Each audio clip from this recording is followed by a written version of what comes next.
गोकुल गांव एक शांत सुबह में जागता है। प्रत्येक घर गतिविधि के साथ जागता है। गोपियों के बीच फुसफुसाहटें उठती हैं, क्योंकि वे अपनी रसोई से मक्खन के रहस्यमय ढंग से गायब होने पर चिंता करती हैं। गोपियों के बीच रहस्यमयी निगाहों के आदान प्रदान के साथ कृष्ण पर संदेह की छाया पड़ती है। अनकहे आरोपों और चंचल साजिश के साथ हवा गाढ़ी हो जाती है, जो शरारत और रहस्योद्घाटन के लिए मंच तैयार करती है। सुबह की हलचल के बीच गायब मक्खन का रहस्य गहरा है, जो रहस्यों और आश्चर्यों से भरे दिन का वादा करता है। सुबह की रोशनी यशोदा मैया के घर को नहलाती है, जैसे धूल हवा में नाचती है। यशोदा मैया स्नेह के साथ मिश्रित मजाक भरी सख्ती से कृष्ण से सवाल करती हैं, कृष्णा, क्या तुमने मक्खन खाया था? कृष्णा ने झूठी मासूमियत से अपनी आंखें फैलाते हुए इनकार किया। नहीं माँ, मैंने नहीं किया। मक्खन का एक निशान कृष्णा के होठों से चिपका हुआ है, जो उसके छोटे से अपराध को उजागर करता है। यशोदा मैया का भाव नरम पड़ जाता है। उनकी आंखों में एक जानी पहचानी मुस्कान झलकती है, क्योंकि वह कृष्ण को देखती हैं। कृष्णा अपनी मासूमियत का मुखौटा बनाए रखता है, हालांकि सभी को देखने के लिए सबूत स्पष्ट हैं। गांव के आंगन में गोपियां आती हैं।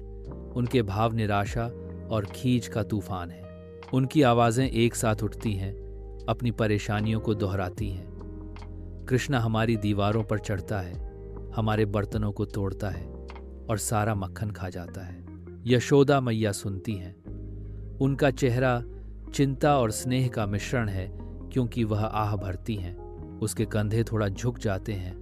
वह बुदबुदाती है, मैं इस शरारती के साथ क्या करूं? गोपियां विलाप जारी रखती हैं। उनकी हरकतें अधिक सजीव हो जाती हैं, क्योंकि वे सांत्वना चाहती हैं। कृष्णा अपने हंसमुख दोस्तों के समूह के साथ व्यस्त गांव के चौक पर पहुंचते हैं। बलराम आधार को स्थापित करते हैं। उनकी शक्ति इस साहसिक करतब के लिए एक नींव है। सुदामा बलराम पर चढ़ जाता है, बढ़ती हुई मानव मीनार को अपना समर्थन देता है।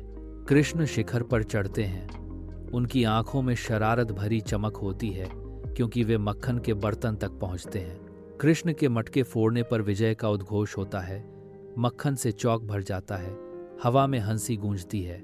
यशोदा मैया के घर में शाम उतरती है, लंबी छायाएं डालती है, क्योंकि वह कृष्ण को चंचल तरीके से बांधने की तैयारी करती है।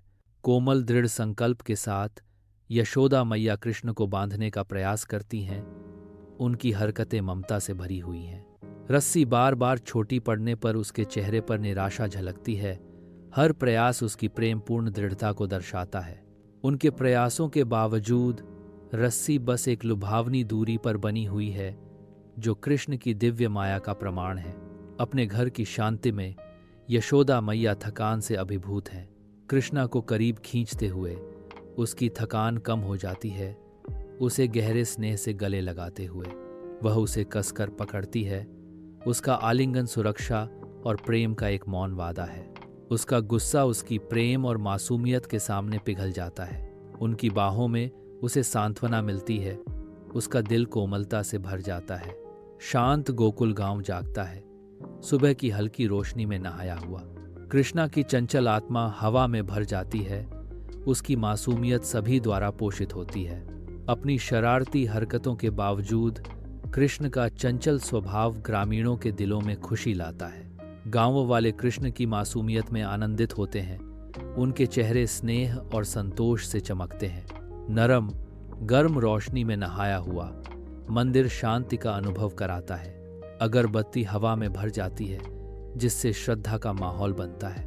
भगवान कृष्ण का बचपन हमें सिखाता है कि सच्ची खुशी मासूमियत और प्रेम में है। संदेश बना रहता है, मंदिर की शांति के साथ गूंजता है।